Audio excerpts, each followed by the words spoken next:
Neuro സയൻസിൻ്റെ വീക്ഷണത്തിൽ തന്നെ മനുഷ്യൻ്റെ ബുദ്ധി ഒരു 3 ഡൈമെൻഷൻസ് ഉള്ളതാണ്. അതിന് നമ്മൾ IQ, EQ, SQ എന്ന് പറയാറുണ്ട്. ബൗദ്ധിക ബുദ്ധി, വൈകാരിക ബുദ്ധി, ആത്മീയ ബുദ്ധി. ബൗദ്ധിക ബുദ്ധിയാണ് നമ്മെ ചിന്തിക്കുവാൻ സഹായിക്കുന്നതും ലൗകിക കാര്യങ്ങളുമായിട്ടൊക്കെ ബന്ധപ്പെടാനൊക്കെ സഹായിക്കുന്നത്. ഈ EQ അല്ലെങ്കിൽ വൈകാരിക ബുദ്ധിയാണ് നമ്മളെ മനുഷ്യരുമായി ബന്ധപ്പെടാനായിട്ട് നല്ല ബന്ധങ്ങളിൽ മുന്നോട്ട് പോകാൻ സഹായിക്കുന്നത്. അതുപോലെ SQ അത് ആത്മീയ ബുദ്ധിയാണ്. അതാണ് ദൈവവുമായിട്ട് ബന്ധപ്പെടാൻ സാധിക്കുന്നത്. വിശുദ്ധ യൗസേപ്പിതാവിൻ്റെ ജീവിതത്തിൽ ഈ 3 തലങ്ങളും പക്വത പ്രാപിച്ച ഒന്നാണെന്ന് നമുക്ക് കാണാൻ സാധിക്കും.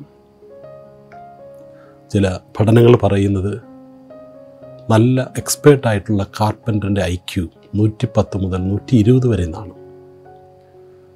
അപ്പോൾ വിശുദ്ധ യൗസേപ്പിതാവ് വചനം പറയുന്നത് പോലെ ഒരു മരപ്പണിക്കാരൻ എന്ന രീതിയിൽ IQ പക്വത പ്രാപിച്ച അല്ലെങ്കിൽ നല്ല IQ ഉള്ള ഒരു വ്യക്തിയായിരുന്നു. അതുപോലെ തന്നെ ആ മറിയവുമായിട്ടുള്ള ബന്ധത്തിൽ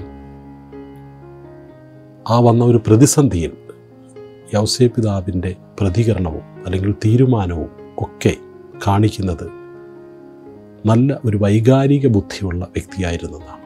ശാന്തമായി ക്ഷമയോടെ എടുത്തുചാട്ടമില്ലാതെ ദൈവത്തിൻ്റെ ആ ഒരു തീരുമാനത്തിന് കാത്തിരുന്ന ആ വൈകാരിക ബുദ്ധി.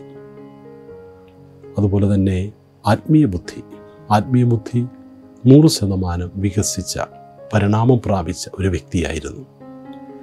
ദൈവത്തിൻ്റെ സ്വരം കേൾക്കുവാൻ മാത്രമല്ല അത് തിരിച്ചറിയുവാനും അതുപോലെ തന്നെ അതനുസരിച്ച് പ്രവർത്തിക്കുവാനുമുള്ള ആത്മീയ ബുദ്ധിയും വിശുദ്ധ യൗസേപ്പിതാവിനുണ്ട്.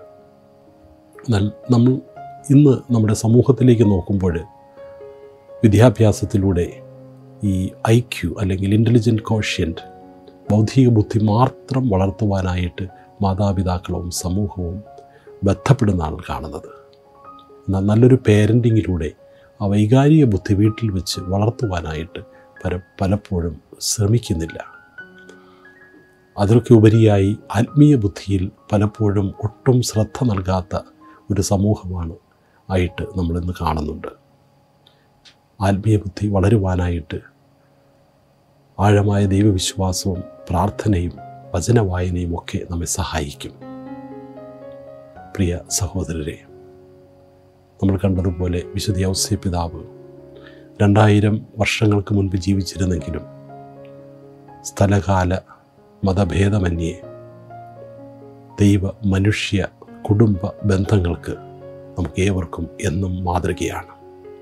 വിശുദ്ധ യൗസേപ്പിതാവിൻ്റെ സത്യാന്വേഷണ മനോഭാവവും വിശുദ്ധ യൗസേപ്പിതാവിൻ്റെ ആത്മീയ പരിണാമത്തിന് തന്നെ വിട്ടുകൊടുക്കുവാനുള്ള ആഴമായ വിശ്വാസവും വിശുദ്ധ യൗസേപ്പിതാവിൻ്റെ